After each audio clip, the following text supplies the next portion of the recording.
lovely words from a family that's not here, but from their words we can feel that their support and love is here for Shannon's family. I'd now like to ask Martin to come forward to tell us a little bit more about Shannon's life and forward. Thanks, Martin. Hi all, I'm Martin. And they asked me to do this because I'm the strongest group of them. See how we go. And you'll also notice I did it in big print, so it's a bit easy for me to read, but it hasn't helped, so I have to wear my glasses. Yeah, and if I put these on, it means I'm growing up. So, there we go. Alright, then it will be hard. I'm used to it, and I'm sure you all know that. This is the time we come together, and it's a very sad time. I hope these words give you a bit of insight into Shannon and his life and his family, and also tell you a little bit about what we feel about him and his leaving. And Phoebe here will help me if I cannot carry on. But I will try. But I do have a sore throat. It's a bit hard to speak. You want a box of tissue? No, I've got to sleep. Thanks very much. Shannon Ashley Gibson, son of Bob and Sally Gibson, born at Ipswich Hospital on March 14, 1982. Shannon weighed 11 pounds and as such was too large for a standard hospital crib. So it was moved to a full-size hospital cot from day one. He had a mop of dark hair and was always a happy, smiling baby. His nickname was Boo Boo. Shannon was number 5 of 7 children, the eldest being Dale, then Cameron, Justin, Jamie, Shannon. Then along came the long-awaited daughter Kylie, and lastly was young Curtis. Growing up was largely spent in the Ipswich and Redbank Plains areas, where Shannon and his siblings would spend their days being kids, laughing, building cubby houses, and exploring the local bushland. Many a long bike ride was made out to White Rock Conservation Estate, which was one of Shannon's favourite places. He loved nature, bushland and gardening. It was in their large backyard at Redbank Plains that Shannon embarked on creating his own bushland haven.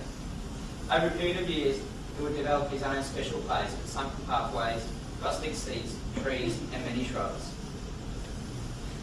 It was here that he could bring and cultivate seeds and seedlings that he had acquired from the bush or from friends. Due to this interest, he became involved in helping out local schools, community garden groups. His passion was to work as a gardener one day. As a young boy and as he grew older, it was evident that he was quite a reserved person. Quite often he would not say a lot, but he was always observant of those around him. He was very fond of animals, but he did not like cats. He would get great delight seeing them run from the house after he teasingly set the dog onto them. He loved his dog Teddy, who I'm sure will miss him greatly. Shannon, who liked to collect cars, stamps, and enjoyed watching bonfires in the backyard. Many long hours were spent playing with the Pittman children next door. Sally says thanks to the Pittman's family for your friendship over the years. There were always heaps of kids at the Gibson home.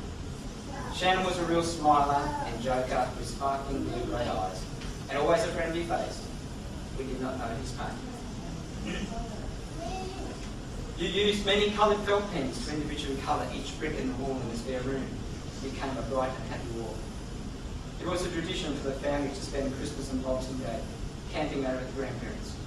Quite often this could mean 15 or more of us camping out in tents, etc. Those of us who were afraid of the dark were known to sneak back into the house when no one was looking. Curtis. There would be a mad water fight, way too many present, and always lots of fun. Another Christmas tradition that the Gibson kids shared, and that was largely initiated by Shannon and Kylie, was that they would wrap and give each other funny gifts. This generally meant that Kylie could receive Shannon's smelly socks, or an old toothbrush, or perhaps she would receive an unwashed coffee mug from Shannon that year. You made us laugh. Kylie and Shannon shared a special bond. They were never far apart. And I'm sure they shared many secrets. As it became time to leave home, Kylie and Shannon ventured out together sharing homes, laughs and bills. I'm sure there were many tales that could be told here, but we won't.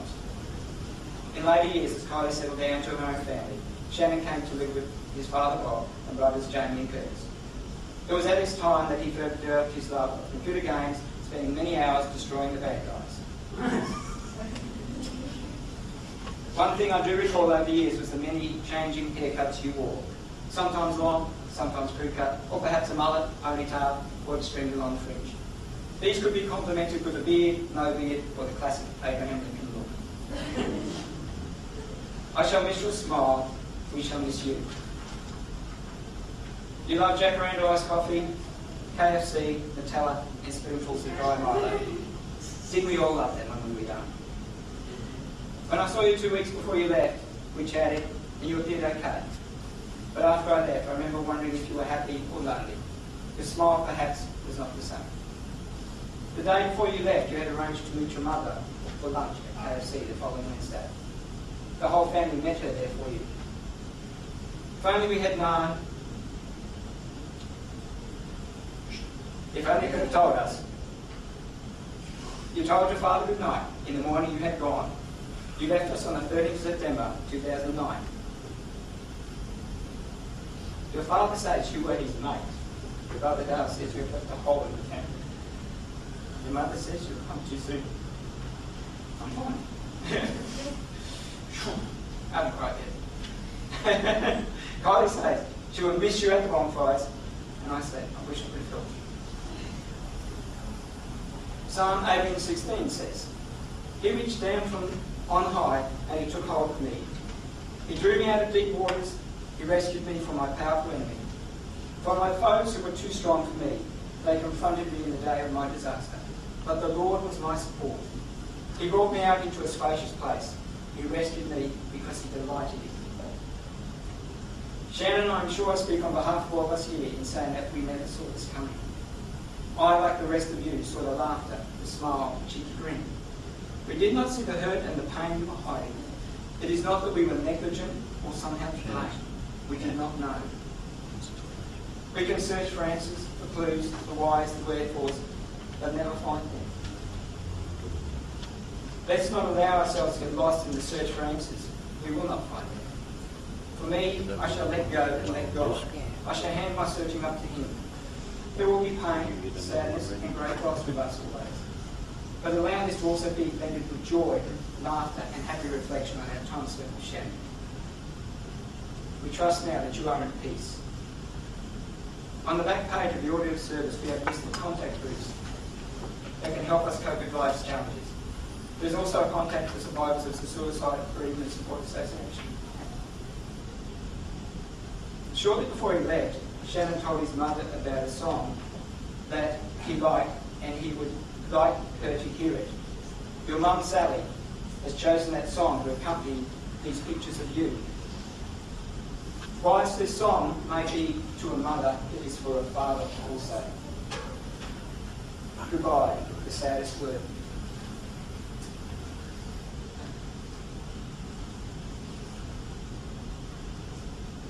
While the slideshow is playing, folks, those of you who'd like to come forward.